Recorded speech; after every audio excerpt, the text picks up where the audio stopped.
നമസ്കാരം, തേടേ ന്യൂസിലേക്ക് സ്വാഗതം. 52,21,38,490 രൂപ. നിലമ്പൂരിൽ മത്സരിക്കുന്ന PV അൻവറിൻ്റെ ആസ്തിയുടെ കണക്കാണ് ഇത്. ഈ ഒരു കണക്ക് കഴിഞ്ഞ ദിവസമാണ് പുറത്തു വന്നത്. ഇതുമായി ബന്ധപ്പെട്ട് ഇപ്പോൾ നിരവധി ട്രോളുകളാണ് സമൂഹ മാധ്യമങ്ങളിൽ നിറയുന്നത്.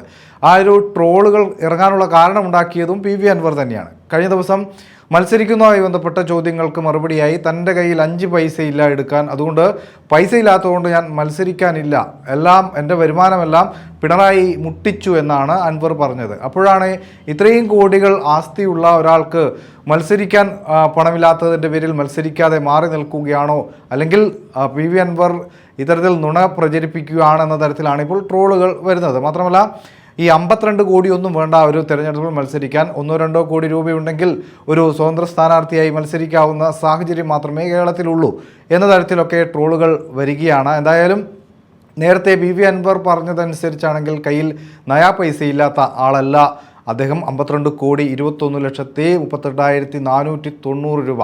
ഒരു സാധാരണക്കാരൻ കേട്ട് കഴിഞ്ഞാൽ ഞെട്ടിപ്പോകുന്ന തരത്തിലാണ് ഇത്തരത്തിലുള്ള ആളുകളുടെയൊക്കെ സ്വത്ത് വിവരങ്ങൾ എന്നതാണ് സാധാരണക്കാരുടെ ഇടയിലുള്ള ഇത്തരത്തിലുള്ള പ്രതികരണങ്ങൾ വരുന്നത്. മാത്രമല്ല, ഇതൊക്കെ തെരഞ്ഞെടുപ്പ് കമ്മീഷൻ ചില നിയമങ്ങൾ വെച്ചതുകൊണ്ട് മാത്രമാണ് നമുക്ക് അറിയാൻ സാധിക്കുന്നത്. അല്ലെങ്കിൽ ഇവരുടെയൊന്നും തന്നെ സ്വത്ത് എത്രത്തോളം ഉണ്ട് എന്ന് സാധാരണ പൊതുജനങ്ങൾക്കറിയാൻ യാതൊരുവിധ വകുപ്പുമില്ല. വിവരാവകാശം കൊടുത്താൽ പോലും ഇത്തരത്തിൽ സ്വകാര്യ വിവരങ്ങൾ ലഭിക്കാനുള്ള സാധ്യതയും കാണുന്നില്ല. എന്തായാലും ഇങ്ങനെ ചില തെരഞ്ഞെടുപ്പുകൾ വരുന്നതുകൊണ്ട് മാത്രം നമുക്ക് PV അൻവറിൻ്റെയും M സ്വരാജിൻ്റെയും മറ്റ് BJP മോഹൻ ജോർജിൻ്റെയും ഒക്കെ സ്വത്ത് വിവരങ്ങൾ കൃത്യമായും അറിയാൻ സാധിക്കുന്നുണ്ട്. 13 ലക്ഷം രൂപയാണ് M സ്വരാജിന് സ്വത്തുവകകളായിട്ടുള്ളത്.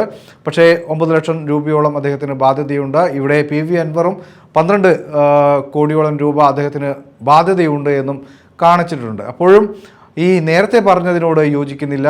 10 പൈസ ഇല്ലാത്തതുകൊണ്ട് മത്സരിക്കുന്നില്ല എന്ന തരത്തിൽ പറഞ്ഞത് ഇപ്പോൾ PV അൻവറിന് തന്നെ വലിയ തിരിച്ചടിയായി മാറിയിരിക്കുകയാണ്.